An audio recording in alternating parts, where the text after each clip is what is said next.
நாயாக பிறவி எடுப்பது ஏன் தெரியுமா? ராமர் தனது அரசவையில் அமர்ந்திருந்தார். அப்போது வெளியே ஒரு நாய் குறைத்துக் கொண்டிருந்தது. ராமர் என்னவென்று அறிந்து வருமாறு ஒரு காவலனை அனுப்பினார். காவலன் நாயை துரத்திவிட்டு ராமரிடம் வந்து காரணமின்றி குறைத்த அந்த நாயை இந்த பகுதியை விட்டே துரத்தி விட்டேன் என்றான். சற்று நேரம் கழித்து மீண்டும் அந்த நாய் குறைக்க அதே காவலன் விரைந்து சென்று அதை துரத்தினான். இந்த நிகழ்வானது தொடர்ந்து நடந்தது. ராமர் லட்சுமணனிடம் அந்த நாய் தொடர்ந்து குறைக்கிறது, காரணம் என்னவென்று தெரிந்து வா என்று அனுப்பினார். லட்சுமணன் நாயின் அருகில் சென்று உன் துயரத்துக்கு காரணம் என்ன என்று கேட்டான். அந்த நாய் ஈனஸ்வர குரலில் பேசத் தொடங்கியது. ராமரை வரச் சொல்லுங்கள், எனக்கு நீதி வேண்டும் என்றது. லட்சுமணன் நாய் சொன்னதை ராமரிடம் சொல்ல உடனே ராமர் வெளியே வந்தார். எனது ராஜ்யத்தில் காரணமின்றி எவரும் துயரப்படக்கூடாது. நீ எவ்வித தயக்கமும் இன்றி உன் துயரத்தை சொல் என்றார். அந்த நாய் பணிவுடன் ராமரை வணங்கி பேசத் தொடங்கியது. என்னை சந்நியாசி ஒருவர் கல்லால் அடித்து காலை உடைத்து விட்டார். அதை முறையிடவே இங்கு வந்தேன். எனக்கு நீதி வேண்டும் என்று வேதனையுடன் கூறியது. ராமர் சந்நியாசியை அழைத்து வர உத்தரவிட்டார். அங்கு அழைத்து வரப்பட்ட சந்நியாசியிடம் இந்த நாயை ஏன் கல்லால் அடித்தீர்கள் என்று விசாரித்தார்.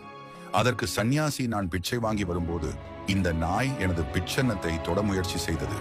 அப்போது நான் மிகவும் பசியுடன் இருந்ததால் இந்த நாய் மீது எனக்கு கோபம் ஏற்பட்டது.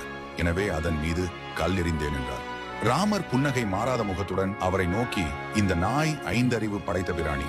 தனக்கு தேவையான உணவை சமைக்கவோ உருவாக்கி கொள்ளவோ தெரியாது. பார்க்கும் உணவை சாப்பிடுவது 5 அறிவு படைத்த பிராணிகளுக்கு உண்டான விதி. உங்களுக்கு பசி இருப்பது போல் இந்த நாயிற்கும் பசி எடுத்ததினால் உங்களது உணவை சாப்பிட முயற்சி செய்தது. இந்த நாயின் விதிப்படி இது தவறு அல்ல, உமது செயல் குற்றமே என்றார்.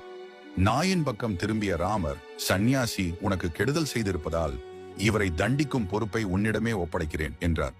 அதற்கு நாய், இவரை சிவாலயத்தில் அதிகாரி வேலையில் அமர்த்துங்கள், இதுவே நான் அவருக்கு அளிக்கும் தண்டனை என்றது. ராமரும் அதன்படி செய்தார். தனக்கு பெரிய பதவி கிடைத்த மகிழ்ச்சியில் சந்நியாசியும் திருப்தியுடன் அங்கிருந்து வெளியேறினார்.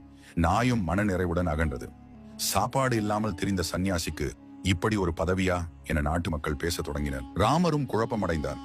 இந்த தண்டனை கொடுக்கப்பட்டதன் காரணம் என்ன என ராமர் நாயிடம் கேட்க, சிவாலய மடத்தில் தவறு செய்யும் அதிகாரிகள், பசு, அந்தணர், அனாதை ஆகியோரின் செல்வத்தை அபகரிப்பவர்கள், அரசனது வீட்டில் இருந்து கொண்டு அங்கு வரும் யாசகர்களை தடுப்பவர்கள், அந்தணரின் உணவுப் பொருட்களை அபகரிப்பவர்கள் ஆகியோர் மறு ஜென்மத்தில் கண்டிப்பாக நாயாக பிறப்பார்கள்.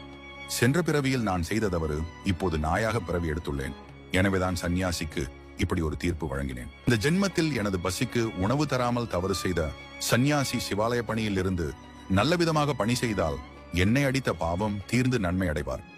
ஆசையின் காரணமாக ஏதேனும் தவறு செய்தால் மீண்டும் பாவம் செய்து நாயாக பிறப்பார் என்று கூறியது. அங்கு கூடியிருந்த அனைவரது சந்தேகமும் தீர்ந்தது.